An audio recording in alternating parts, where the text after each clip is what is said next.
So in the last part of the series, I guess this is a series now. I sanded and blued the head. So that was like roughly a week ago, maybe. By the time I actually got it edited and uploaded, it was a few days ago when you guys may have seen the video. So, and I kind of in each part of the series, I asked if people wanted to see a full build on it, and a number of you guys said yeah. So that's what we're going to do. I've got this house handle sitting around. As far as like textbook, like grain orientation and runout goes, it's like absolutely perfect. It's sapwood, pretty light in color, but those grains are continuous end to end. Looks like there's a little bit of water damage, but a little staining maybe. Maybe a touch of spalting, but the other side looks pretty blonde. But yeah, like so, no run out, really nice straight handle. So this is the one I'm going to use. Plenty enough meat on the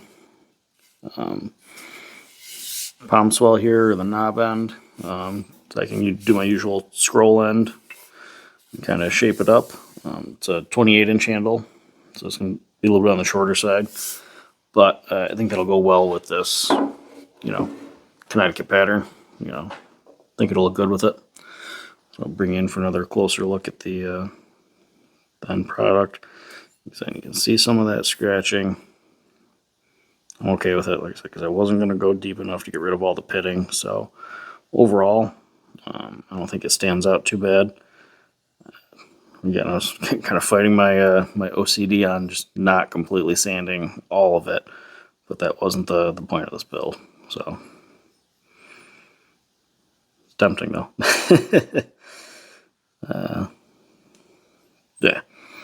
So I'm happy with how it came out. I think the bluing went nice and dark, so it looks good.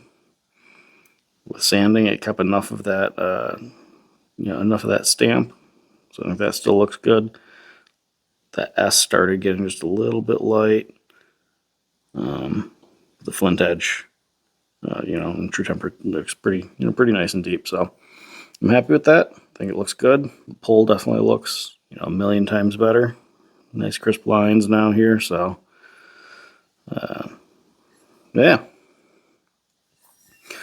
So I guess we're doing a full build with it. So get this set up in the vise and start shaping and doing my usual thing.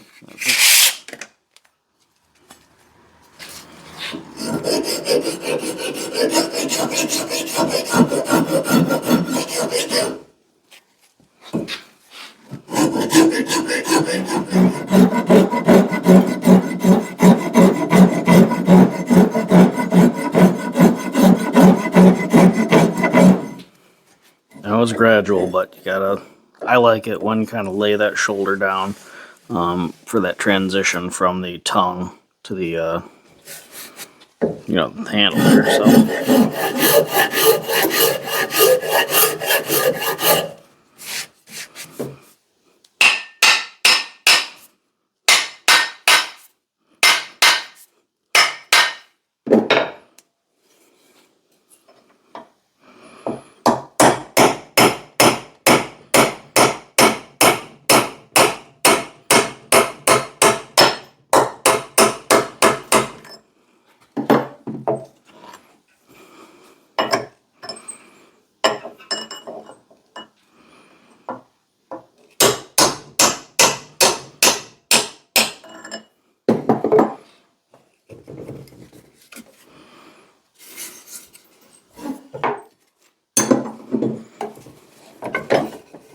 One of the other things, I know a lot of people clean up the inside of the eyes when they're, I mean, if it's mushroomed over like right here, I'll probably clean it up. But as far as actually like cleaning the inside of the eye, that rust makes it real handy for seeing where it's making contact with the head. And if you get it seated most of the way and then you want to go in there with a wire brush and kind of clean it up, that's the time to do it. I like leaving it until then. Not going to hurt anything. Once it gets all oiled up, it's not going to continue to rust, so it'll be fine. And if I'd have noticed this before I finished bluing it, I'd have done it then. But I didn't notice it until now, so now I'm fixing it.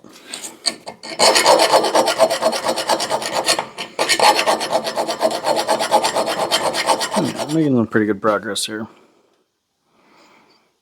I'm happy with the open closeness of the hang, so it's looking pretty good. Seems like we're going to have plenty of room on this handle, so yeah, we're looking like we're in good shape. All right, so we've got the majority of the hanging done.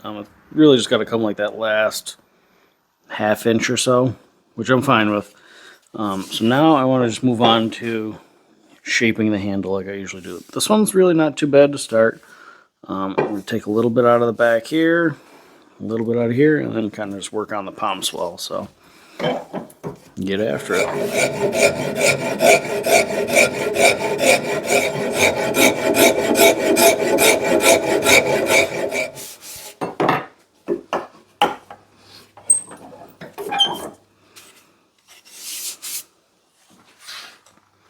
So it's subtle, but rather than kind of coming up here and then making kind of like an odd turn, I just make this more of a sweep.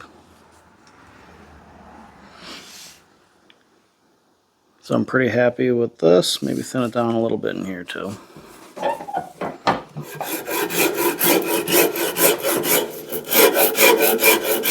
Try to even out this this cut here a little bit. It helps me line everything up.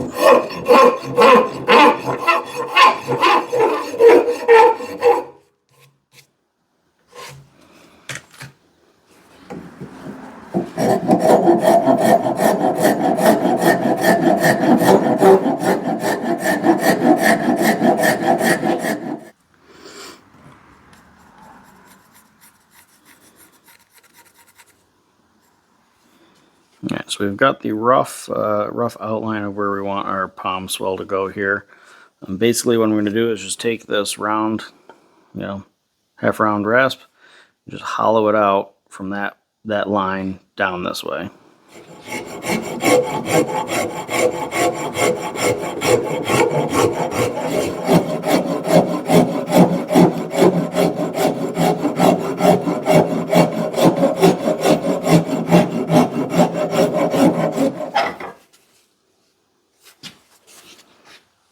So you can see we were taking that shape that was kind of convex, making it concave.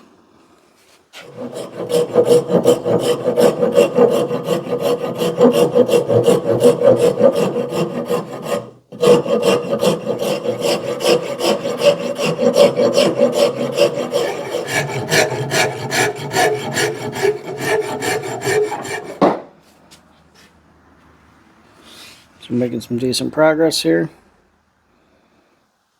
Got to thin it out a little bit in the middle there too, but that'll come when we blend it in.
Right now, we're at the point where I've got the handle pretty much shaped up, with the exception of final sanding. This being a Connecticut pattern, the eye on it's really tall, and this being a house handle, there isn't a super ton of room on the tongue to drop this any lower, so I think I'm about where I want to stop. You can see here there's a little bit of room on the shoulder still, in case you need to seat it a little further after your kind of final sanding on the handle. And we've got just enough room to where we're proud everywhere on that tongue sticking up out of the eye. We've got a really good seat. Try not to hit the camera. Got a really good seat all the way around. Contact, full 360. That's good. Good contact in the upper portion of the eye, or lower portion of the eye here. Upper part will get good contact as we drive that wedge in. Nice straight hang. It's looking really good. I'm happy with how it's coming out. Got the handle shaped up into my usual scroll end. Feels really good. Your hand just kind of rests right into that. You can see that curvature there. Your hand just nests right into that really nicely. You keep this portion thick enough here where it doesn't feel like there's nothing to grab onto. You've got to get a good grip there. Thinned it out through the center. So we laid that shoulder down nicely, so there isn't any big shelves or anything. Kind of took that sweep along the back there out, or put that sweep in. Kind of created more of a sweep in here. So overall, I'm really happy with how the handle's coming out.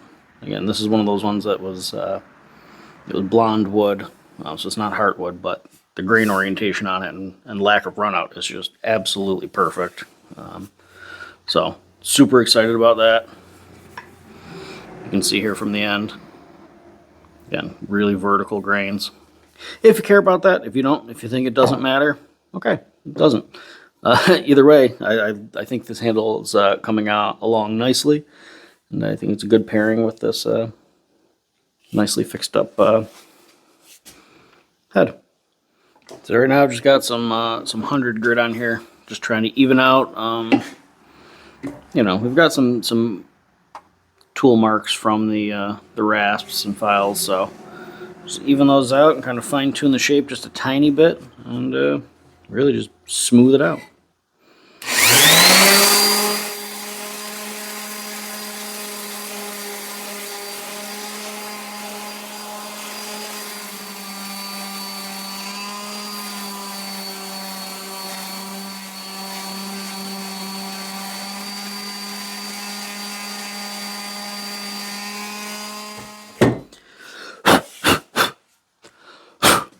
Alright, so the initial sanding at 100 grit is done. Bright light in the blonde, which kind of makes it hard to pick up any contrast in it, but it's looking good. I'm happy with it. Looks good, feels good. It looks like I got all of the real deep tool marks out. So now I'll just hit it lightly with 220, just kind of refine the grit, smooth it out just a little bit more, and burnish. Then move on to making a wedge.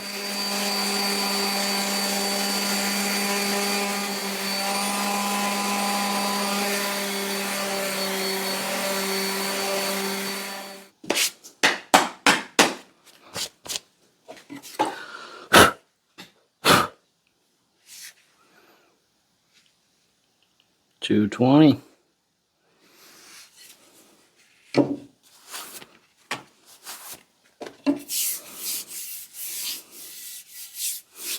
Feels really good in the hand. It's definitely smooth. When I make these handles and axes, I like making them nice and smooth to start, and then if I want to rough up a handle, you know, just with the palm swell or something like that, just to get a little better grip, I can do that down the road after I've already kind of had it looking nice. Just how I like doing it. If you like doing it differently, by all means, that's completely up to you. But either way, it's a nice generous palm swell. Your hand kind of slips into that. The scroll end leaves a lot of supported wood, so you can hammer on this really hard and it not damage it. So it's a functional design for that. Obviously, it's a very old school design too, and old timers knew what they were doing with it. You can pound on that, you can drop on it. If you're using your axe to prop yourself up and you know, get up off the ground, makes a very comfortable handhold.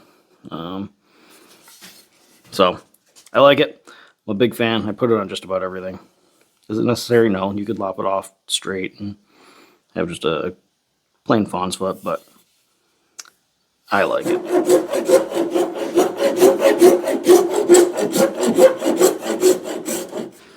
Alright, so you can see our kerf. That's roughly 2/3 to 3/4 of the way down the full depth of the eye. Front's about the same. It's a little bit longer or shorter in front just because the pattern kind of tapers down in front, but it doesn't matter. I'd rather have a straight bottom to that wedge. One of the other things that I'm going to do is we've got here is a C-clamp, just pressing that tongue in together a little tighter, just so I can take the saw and run it upwards and create a taper to that kerf a little bit, so I can fit just a slightly wider wedge in there.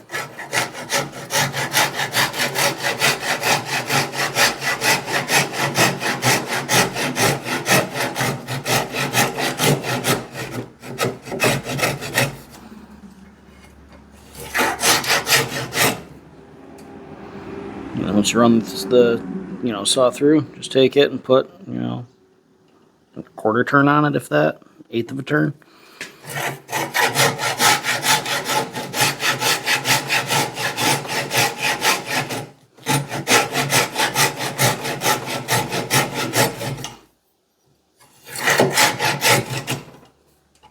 Do it once more.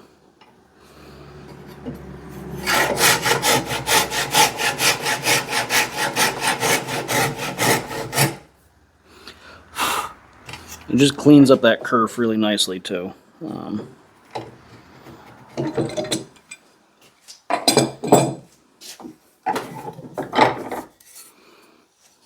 can see that taper isn't super exaggerated, but we're definitely wider there than we are at the bottom. So that should let us match that taper of our wedge just a little bit better. And so what I'm doing right now is, because I'm not going to have much room once I get this fully seated, I'm kind of cleaning up the top of that tongue now.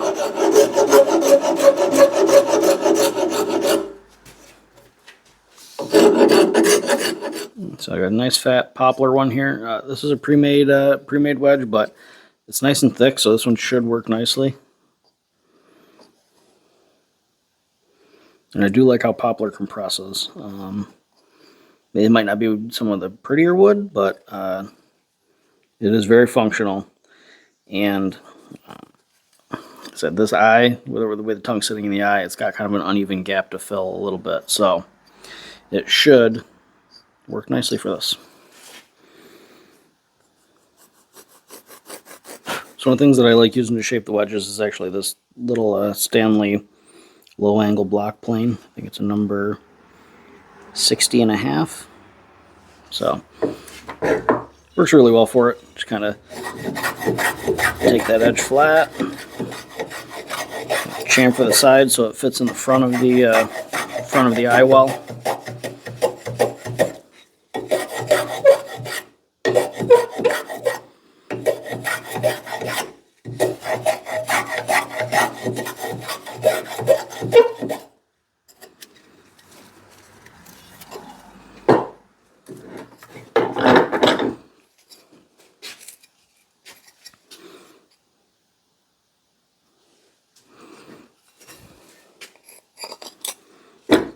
So you can see that fits in there nicely. And it should compress a little bit more too as we go.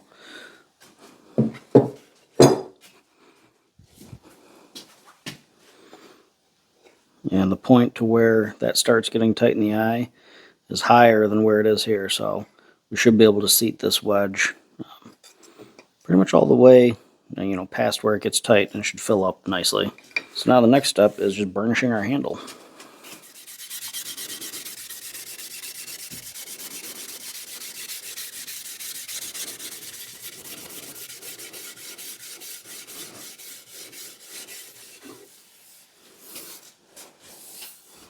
Alright, so we're all burnished up. And when I say that, I'm just taking some fine grit steel wool and kind of rubbing the handle down. It just smooths it over nicely. Gives it just a really nice glossy, not glossy, but just real smooth finish. Feels really good. So, alright, and I know there's still tool marks and stuff like that on the end of this palm swell, but it's going to get a little dented when we go to hang it, so then I'll clean it up afterwards as the very last step.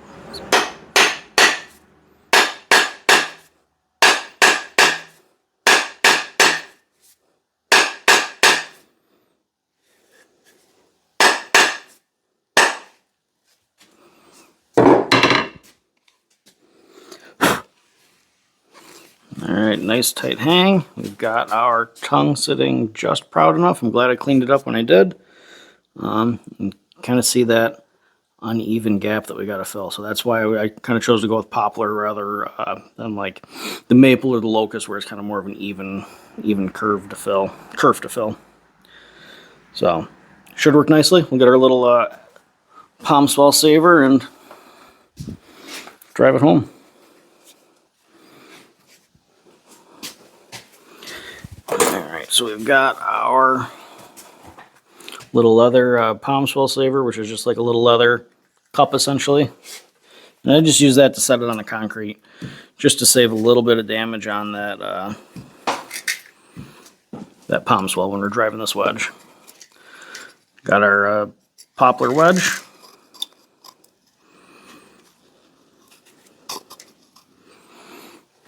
Got a hammer. If this one doesn't feel like it's heavy enough, I'll grab my 3-pound, but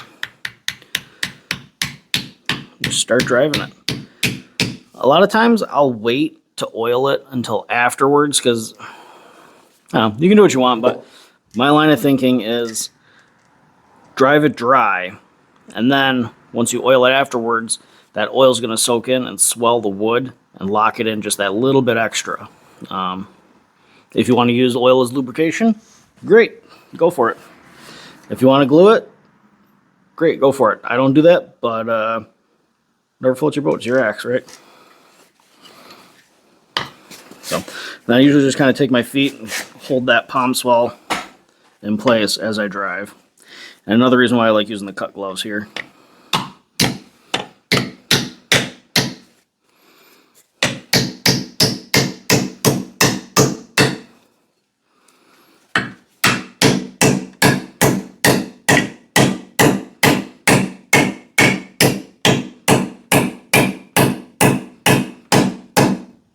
You can see the wedge fractured right down the center. That's fine by me. If half of it wants to drive deeper than the other half, that is completely okay. I do not mind. You can see that wood wedge, that poplar, fractured right down the center, and I was able to drive this back half just a little bit deeper than the front. And that doesn't bother me, so. Cut this off and start cleaning it up.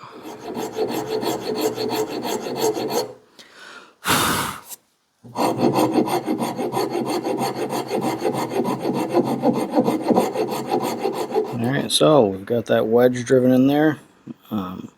It's like a nice tight fit. Good compression all the way around. I'm happy with it. Nice tight fit all the way around the bottom. Really good. They're in good shape. It's unfortunate I didn't have enough meat on the handle to kind of get rid of that spot from where it was turned on the copy lathe, but anyway, I don't think it really detracts from it too much, so I'll just clean up the palm swell.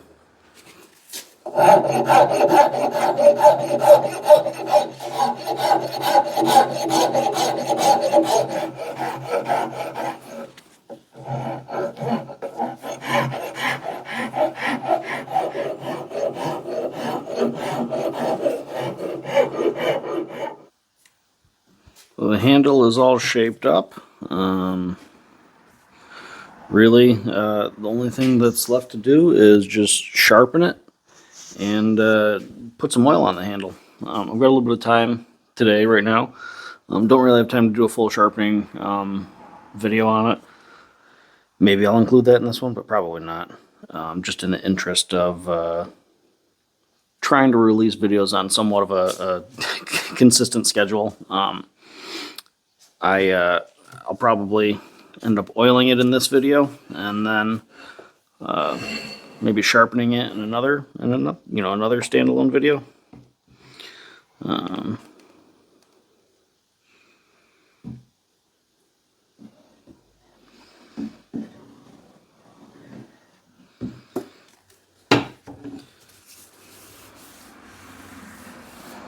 This is just some just standard boiled linseed oil, just to kind of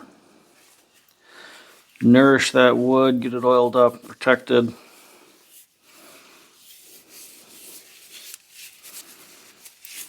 Wasn't going to do any kind of crazy finishes on this one, mainly because my goal for this one is to sell it, right? I plan on. I've already got a bunch of other Connecticut patterns. I don't really need to keep this one. So I think I'll probably end up listing it on eBay. When exactly that's going to happen, I'm not sure. Usually I like to sharpen it and then make a sheath for it quick before I list something on eBay. Now, let me guys know what you think. Do you think listing an axe on eBay with a sheath makes that big of a difference, or listing it without, just with with the handle and the head, is a good enough appeal or draw for a potential buyer? Let me know what you think. If you were buying an axe hypothetically, or if you want to buy this one, is the sheath a deal breaker? I don't know, because it takes a considerable amount more time to make one for it. I don't know if it really adds that much value, but I do kind of like the idea of selling it as a whole package, that someone can buy that axe and just be kind of good to go with it. The same with kind of not putting too crazy of a grind on it. Like, put a sharper edge on it, but not do a real deep banana grind in case whoever buys it doesn't want that kind of grind on it. If they want it with a deeper grind on it down the road, they can then put a deeper grind on it. But starting out, maybe being a little more conservative with the grind.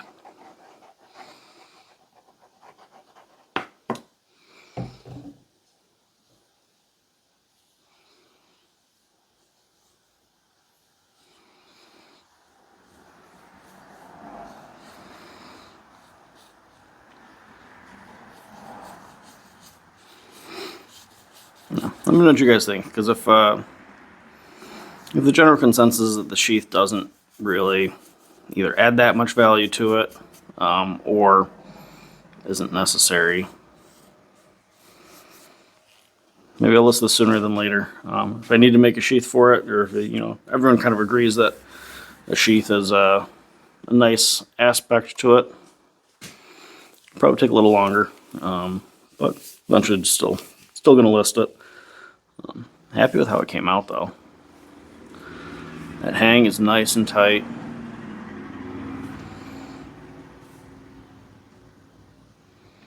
The poplar wedge compressed nicely. Filled up the eye well. Again, the grain on this handle is like textbook, perfect for what you want. As far as, if you care about grain, as far as what you'd want for a handle, perfect end-to-end grain, no run out, up and down orientation. Like I said, textbook, what you'd look for if you're describing the best characteristics of grain.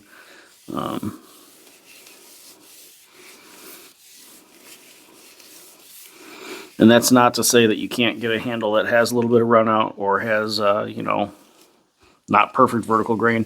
That one might outlast 10 other ones. A lot of it depends on the user and if you overstrike, and also the growing conditions of the tree and a million other factors that you can get into. But in general, trying to speak in generalities and statistics, right? Statistically, I think you're going to have a better off handle with those properties. Not every time. There's always scenarios that does not hold true for, but in general, you should be good.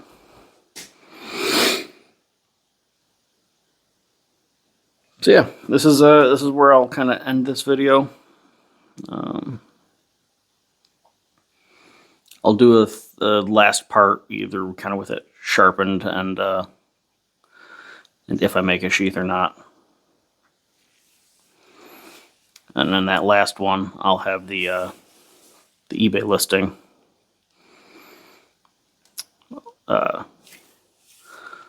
with it for sale. And I have no idea how much to charge for these axes, honestly. What I usually do when I list something on eBay, an axe that I build, because this isn't a business for me, right? It's a hobby. So I'm not looking to make crazy money off of it. It really just, I'm looking to further fund my hobby. So typically, when I've sold axes in the past, I'll do the starting bid at what materials I have into the axe. So if I paid X amount for the head and Y amount for the handle, I'll do X plus Y, and that's my starting price. And whatever goes above that, I'm not out any money. I'm only out time.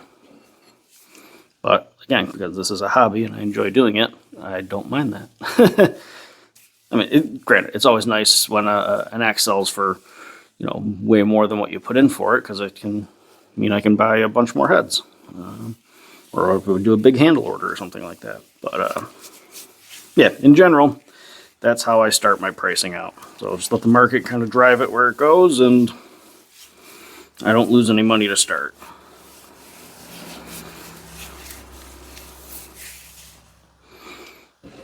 So the last, like I said, I'll post another last video update series just with it sharpened and the listing. But comment, let me know about the sheath, what you guys think, whether it's worth it or not, whether you guys would care that much or not.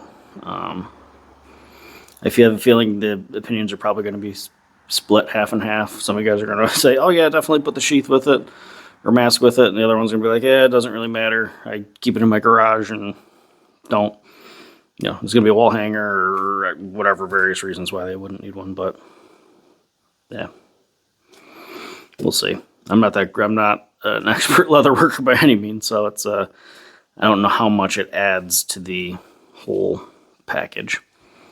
But let me know what your guys' opinions are, and I'll factor that into the end of the build. So thanks for watching. Thanks for following along with this one. It's stay tuned for the last part if you are interested in seeing the sharpened end product, and if you're interested in just curious to see what it goes for, I'll be curious too. And if you're interested in throwing a bit out there yourself. The pull cleaned up nice. I'm happy with that. Nice crisp edge on it.